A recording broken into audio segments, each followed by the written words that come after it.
وہاں کا جذبہ کتنا بڑا ہے. اور جب میں وہاں پہنچا تو رات کے اس پہر وہاں گھر پہ تانتا بنا ہے لوگوں کا تعزیت کے لیے. اور وہ ماں جو آ رہا ہے وہ ماں اس کا پرسہ جو آتا ہے وہ ایسے ہاتھ تھامتی ہے اس کا اور اس سے ارشد کی بات شروع کر دیتی ہے. مجھے اندازہ نہیں تھا کہ جب ہم ایئرپورٹ پہنچیں گے اور یہ رات 2 بجنے کے قریب ہے اور یقین کیجئے کہ ہم جس سے بات کر رہے ہیں اس میں سے مجھے کوئی ایک بھی ارشد کا کوئی رشتہ دار نہیں ہوگا.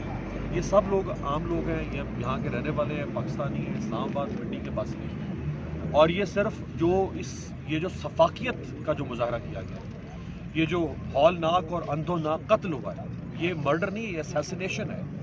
یہ صرف اس کی مذمت کے لیے, اور جو خوف کا سماں ہے یہ اس کے خلاف نکلے, جو جبر کا سماں ہے اس کے خلاف نکلے. کہ اگر آپ کسی ایک زبان کو گدی سے نکالنے کی کوشش کریں گے, اگر آپ کسی کی زبان بندی کرنے کی کوشش کریں گے تو لوگ باہر نکلیں. یہ اس وقت یہ جسے کہتے ہیں نا کہ یعنی ایک چراغ سے چراغ بجھتا ہے, چراغ بجھا نہیں, چراغ سے چراغ روشن ہو رہا ہے. شاید کوئی سمجھتا ہو کہ ارشد کو خاموش کروانے سے سچائی کا یا حق کی بات کرنے کا چراغ بجھ گیا ہے. چراغ سے چراغ روشن ہو رہے ہیں. اور اس وقت یہ اسلام آباد انٹرنیشنل ایئرپورٹ کا یہ داخلی راستہ ہے, یہیں سے لوگ جاتے ہیں, یہیں سے باہر آتے ہیں. درجنوں کی تعداد میں گاڑیاں کھڑی ہیں, موٹر بائکس ہیں, میڈیا کے لوگ ہیں, خواتین بہت بڑی تعداد میں. اور ارشد بھائی کی والدہ کے پاس جب میں بیٹھا کچھ دیر تو وہاں بہت ساری خواتین ایسی مجھے ملی کہ جن کا کوئی تعلق نہیں تھا اس خاندان کے ساتھ, کوئی رشتہ نہیں تھا, کوئی ناتا نہیں تھا.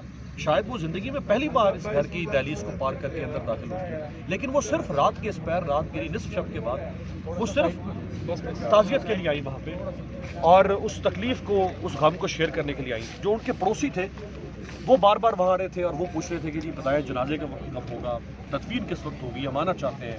اور اس پوری گلی کے اندر گاڑیاں رستے میں, یعنی ہمیں جہاں لگتا تھا کہ یہ 20-25 گاڑیاں جا رہی ہیں تو ہمیں لگتا تھا کہ یہ سب ارشد شریف کی میت کو وصول کرنے کے لیے جا رہے تھے. اور آج جس طرح پھر مریم نواز نے, آپ کو معلوم ہے مریم نواز نے ٹویٹ اپنی ڈیلیٹ کر دیا, لیکن ڈیلیٹ کرتے ہوئے بھی ان کو شرمندگی کا احساس نہیں ہوا کہ جو انہوں نے صفاکیت کا مظاہرہ کرنا تھا, جو انہوں نے بے رحمی کا مظاہرہ کرنا تھا وہ انہوں نے کر دیا. اور اس کے بعد لیکن میں سلام کرتا ہوں کہ لوگوں نے اتنا پریشر ڈالا, سمیع صاحب, اتنا لوگوں نے دباؤ ڈالا اور اتنا شرمندہ کیا لوگوں نے, اور جو ٹویٹر پہ ٹرینڈ چلے کہ اس خاتون کو مجبور ہونا پڑا. اور یہ خاتون اگر پاکستان کی وزیر اعظم بن جائے گی, آج ان کے اندر جو بغض ہے اس وقت, مانا کہ آپ کو شکایت ہوگی, صحافیوں سے شکایتیں ہوتی ہیں حکمرانوں کو, لیکن اس کا مطلب یہ تو نہیں ہے کہ آپ کسی کی میت کے اوپر رقص کرنا شروع کر دیں. اور ابھی تو اس کا خون بھی خشک نہیں ہوا اور آپ نے اس کے اوپر جو ہے وہ, آپ سمجھ رہے ہیں کہ شاید آپ کو بہت بڑا دشمن مارا گیا. دیکھیں دن اگر وہ نہیں رہے تو دن سمیع صاحب یہ بھی نہیں رہے. بالکل آپ کی بات صحیح ہے. اور اس طرح کی باتیں کر کے تو یہ ہم کوئی اسپیکولیشن میں جانا ہی نہیں چاہتے کہ یہ کیسے ہوا, لیکن اس طرح کی باتیں کر کے تو وہ یہ بتا رہے ہیں کہ خب سے باطن ان کے کیا نظریات تھے, کیا ان کے جذبات تھے.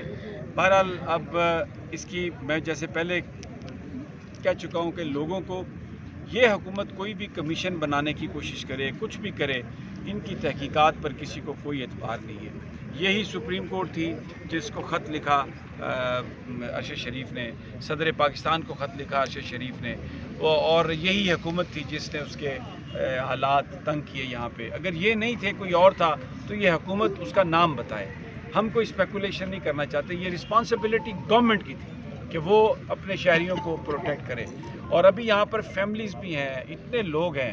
امیر عباس, یہ جو شہادت ہے ارشد شریف کی, اور جس طرح یہ جنازے کا جمعرات کو جنازہ ہے, اور توقع کی جا رہی ہے کہ ایک بہت بڑی پاکستانیوں کی تعداد اس میں شرکت کرے گی, تو یہ تو اس انقلاب کا ایک ٹریگرنگ پوائنٹ بن سکتا ہے. جی بالکل. دیکھیں نا, لوگ رات کے اس پیر اگر باہر نکل آئے ہیں, اور اسلام آباد کے لوگ تو عموماً نکلتے بھی نہیں ہیں اس طرح سے, یعنی یہ جس طرح لاہور کراچی کا ایک اپنا سیاسی مزاج ہوتا ہے, یہاں کے لوگوں کا رات کو اس طرح باہر نکلنا. اسلام آباد کی بات, اور میں ایک بات ایڈ کرنا چاہتا ہوں, پلیز. جی ایک موقع دیجیے گا. جی بولیں.